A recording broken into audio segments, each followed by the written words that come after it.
કરાવું આજ એક થઈ અને મામલતદાર શ્રીને સંતો મહંતોની હાજરીમાં આવેદન પત્ર આપવા માટે આવેલ છે।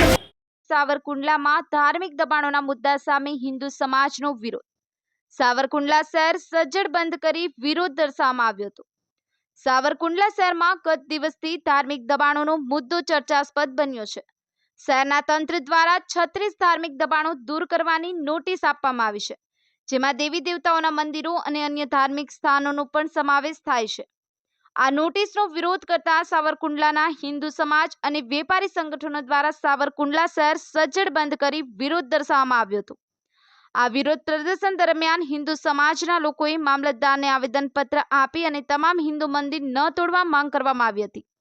આ આવેદનપત્રમાં સંતો મહંતો અને હજારો હિન્દુ સમાજના લોકોની હાજરીમાં આવેદનપત્ર આપવામાં આવ્યું હતું। હાલમાં આ મામલો ખૂબ જ ગરમાતો બન્યો છે।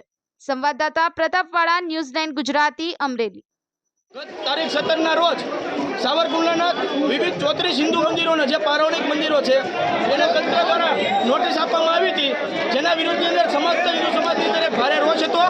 આ રોષના પગલે આજ રોજ મામલતદાર સાહેબને એક આવેદનપત્ર સાવરકુંડલા સમસ્ત હિન્દુ સમાજ દ્વારા આપવામાં આવ્યું છે કે આગામી 24 કલાકની અંદર જે નોટિસો પ્રતિષ્ઠિત થઈ છે એ જ મંદિર નહીં તોડવાની નોટિસ લગાડી દેવામાં આવે, અન્યથા 24 કલાક પછી સમસ્ત હિન્દુ સમાજ આનાથી પણ વધારે ઉગ્ર આંદોલન કરવા માટે મજબૂર થશે।